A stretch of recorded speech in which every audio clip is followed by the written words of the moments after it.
అనగనగా ఛానల్‌కి అందరికీ స్వాగతం. పిల్లలు, ఇప్పుడు మనం 'గలీవర్ ట్రావెల్స్ మహాకాయుల రాజ్యం' నుంచి 4వ భాగం వినేద్దాం.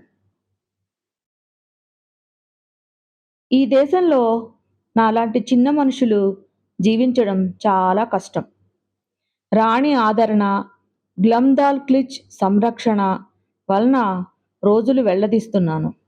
నాకు కొన్ని సాహసోపేతమైన, అపాయకరమైన ఘటనలు కూడా ఎదురయ్యాయి.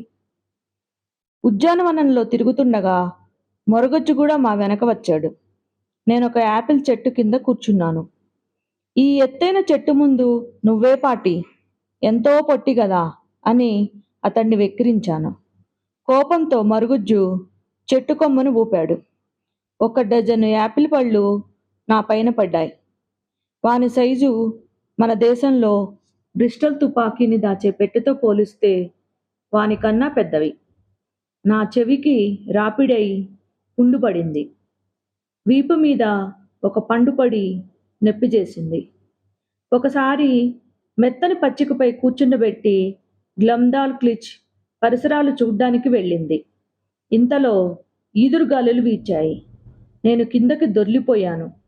కొన్ని రాళ్ళు నాపై పడి నాకు గాయాలయ్యాయి. మామూలు స్థితికి రావడానికి 10 రోజులు పట్టింది. రాణి ఉద్యానవనాన్ని కాపలా కాసే తోటమాలికి ఒక కుక్క ఉండేది. అది కూడా చాలా బలమైంది. ఓసారి దాని కంటపడ్డాను. అది నన్ను తన దంతాలతో పట్టి తన యజమాని వద్దకు తీసుకుని పోయింది. నన్ను గుర్తించిన తోటమాలి జాగ్రత్తగా గ్లమ్డాల్ క్లిచ్కు అప్పగించాడు. అక్కడ పక్షులు, కీటకాలు, పురుగులు అన్నీ నన్ను బాధించేవి. చాలా ప్రమాదాలు దాటి బతుకు కష్టంగా సాగదీస్తున్నాను.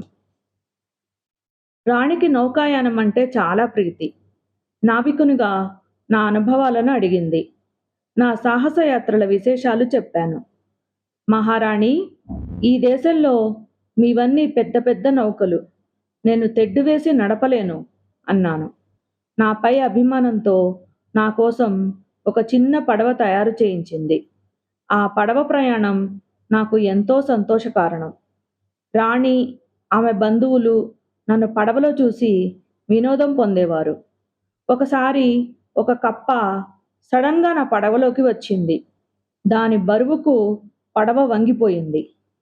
ధైర్యంతో దాన్ని తరిమి అపాయం నుండి బయటపడ్డాను. ఇంతకన్నా భయంకరం ఒక కోతి బారిన పడడం.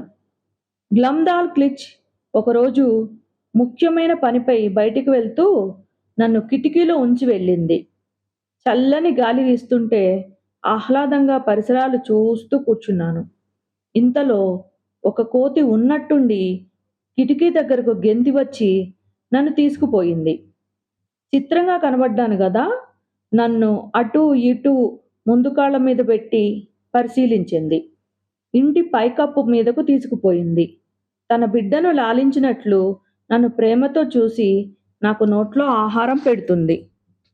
ఈలోగా అటు వచ్చిన గ్లమ్దాల్ క్లిచ్ నన్ను చూసి సహాయం కోసం కేకలు పెట్టింది. జనం మూగి రాళ్లు విసిరారు. నిచ్చెనలు తెచ్చి ఇంటి కప్పు పైకి ఎక్కారు. ఇది గమనించి ఆ కోతి నన్ను ఒక పెంకు మీద వదిలి వెళ్ళిపోయింది. నేను కింద పడ్డాను. పెద్ద గాయాలు కాలేదు, కానీ చర్మం రాపిడి అయి భయాందోళనలతో నీరసించి 15 రోజులు మంచం మీదే ఉండాల్సి వచ్చింది. కోతి నన్ను ఎత్తుకుపోయిన వార్త రాజుకు తెలిసింది.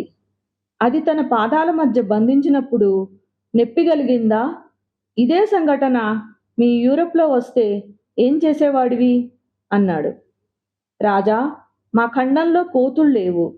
మా దేశవాసులు ఇతర ప్రాంతాల నుండి కొన్నిటిని అరుదుగా తెస్తారు. అవి చాలా చిన్నవి. వాని వలన మాకు వినోదమే కానీ భయం కలగదు అన్నాను. మరోసారి గ్లమ్దాల్ క్లిచ్ నన్నొక నీటి గుంట దగ్గరకు తీసుకువెళ్ళింది. నేను అటూ ఇటూ గెంతి ఆడడం మొదలుపెట్టాను. కాలు జారి ఆ నీటి గుంటలో పడ్డాను. బట్టలన్నీ మట్టి కొట్టుకుపోయాయి. నన్ను శుభ్రం చేసి పంపారు. ఇలా ఎప్పటికప్పుడు నేనొక ప్రమాదంలో పడుతుంటే వాళ్ళంతా నన్నొక బుద్ధిమాంద్యం కల వానిగా జమకట్టి నా చేతకానితనానికి నవ్వుకున్నారు. మిగతా కథ రేపు వినేద్దాం. నచ్చితే లైక్ చేయండి, షేర్ చేయండి, సబ్స్క్రైబ్ చేయండి.